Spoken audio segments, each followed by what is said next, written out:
Hi, I'm Andre and I'm a black nerd, and these are just my thoughts about the premiere of Power Rangers Beast Morphers, the new season of Power Rangers that started really early in the morning on Nickelodeon. I'm tired. This is the first Power Rangers season that we are getting since the Power Rangers brand has been acquired by Hasbro. So there's been a lot of thoughts and wonder of how a Hasbro-led Power Rangers was going to be. Even though we still do have people who worked on Power Rangers during the Neo Saban era coming over and working on this one as well. The basic plot of Beast Morphers is that an organization has been able to tap into the Morphin Grid, which they're going to be able to use to give us more clean energy, you know, that whole environmental tip. But they're not only just trying to be the next Captain Planet and the Planeteers, they also want to make their own Rangers as well, because if you're gonna get in that Morphin Grid, you might as well make some Rangers while you in there. But apparently this organization, for all its money and research, didn't have Norton antivirus, so a virus creeps into their Morphin Grid technology and creates evil Rangers that now the new Power Rangers have to fight, and the Morphin Grid could be in danger as well as the world, and I'm sure some monsters and robots and things are gonna show up. You know, typical Power Ranger things. This first episode just kind of introduced all the characters and got the basic premise out there, and I have to say, man,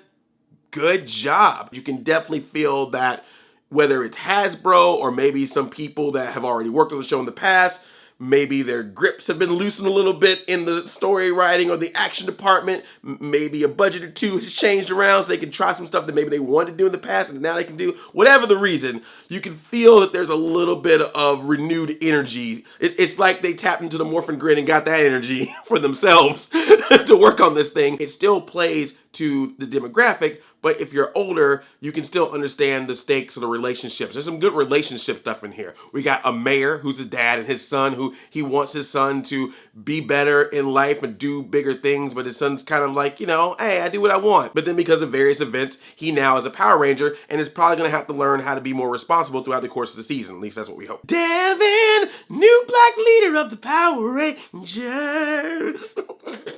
I'll work on it. We also have a mom-son relationship. A mother is up in Power Rangers, which is nice. Oh, by the way. Ooh, Commander Shaw.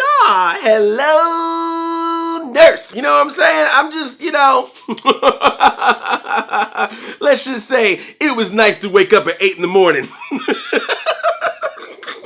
She's the mother of one of the Rangers as well as the commander of this organization. So I think that's going to obviously make for a good family dynamic. Got a lot of parental pressure going on there. So that's always nice. We also have this whole relationship thing where one of the Rangers had a relationship with another Ranger, but now that they were going to become Rangers, apparently according to the organization, you're not allowed to have Ranger relationships. And now your girl is trapped in a tube while her evil counterpart's running around. That is a new level of Mr. Steal Your Girl. When a computer virus looks like a snake, takes your girl, makes an evil clone of her, turns that into an avatar that you now have to fight. That's a new level of C blocking. We also even got a little child prodigy in this, and he says affirmative. Props to Billy. Of course, we got Bulk and Skull, except this time they're people of color and one's a woman. Progressive comedy right there. And then you got this guy, Blaze, who was supposed to be the Red Ranger, but he also like picked a fight with Devin very early on in the episode. I'm like, dude, that is not Red Ranger, Power Ranger qualities. And I like that. It just shows there's some different characteristics of each of these types of characters, whether it's a personality or determination. It's just nice to see that their emotions are developing their character as opposed to just being a bunch of types, which, you know, we've seen some types in the Power Rangers universe. The characters in anything drive a show. You can have all the weapons and the monsters and the toys that you want to sell all you want to, but for this show to work on a level for young people as well as people who've been following Power Rangers for years, it's nice to have those types of dynamics of characters, and I'm glad to see that that's at least the start of where this is going to go. Now, what's going to really determine if that keeps happening is when we start getting 5-6 episodes into this, because Power Rangers have, at least in the last few seasons, have always had a good premiere episode or premiere couple episodes, and then when we start getting into the episode of the week, just the sort of the random adventure of the week, that's when you start really telling if the season's going to go well or not. So when we get to that level of the show, that's when we can really figure out what's going on. But at least for the start, this felt like return to form of what is the reason that both people, young and old, like about this franchise. And that was really good. Like, I was invested in it because he had so many different characters, so many different situations. I love that there was even a little bit of conflict about, should we tap into the morphing grid, should we not? The mayor was all like, we shouldn't be doing this, it's gonna cause some trouble. And like, whatever, politician, we got this. And then look what happened.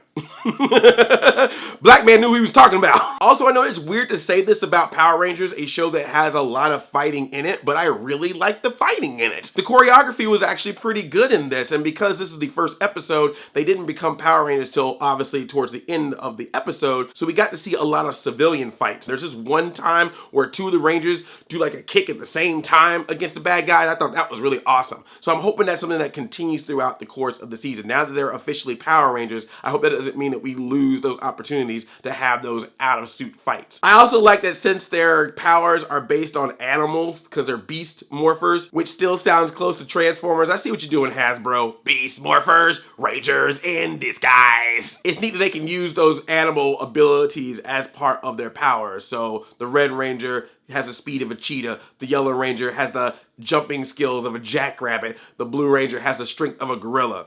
They're like Power Rangers Brave Star.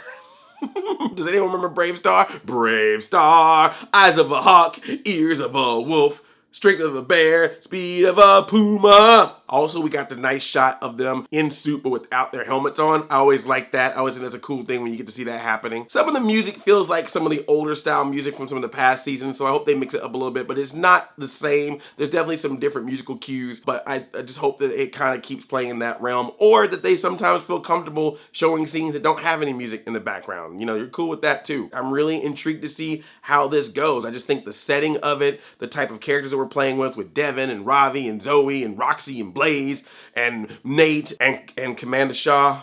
Whew.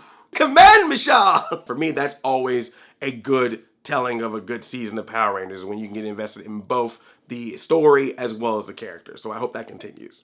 Way to go. Good start. Good start. I am not planning on recapping every single episode, so please do not ask me if I'm going to do it. I'm not going to do it. If I want to come back a few episodes later and revisit to see how this season is going so far, I might do that, but do not expect a recap of every episode. It's just not something I can keep up with. But I really am intrigued to see how this show continues based on this episode alone. I just might have to DVR the other ones because I don't know if I can wake up at 8 in the morning every single Saturday. This ain't Saturday morning 1980s and 90s for me. I'm an older man. So you might get DVR'd and watched at noon. I might watch you at your old time slot. And it's a good streak, considering we got this, the Lightning Collection toys recently got announced, the video game that's coming up. Power Rangers are doing good. Doing pretty good. Bruno and me, I think you're going to have a lot of stuff to talk about this year for your YouTube channel. You know what I'm saying? You know what I'm talking about.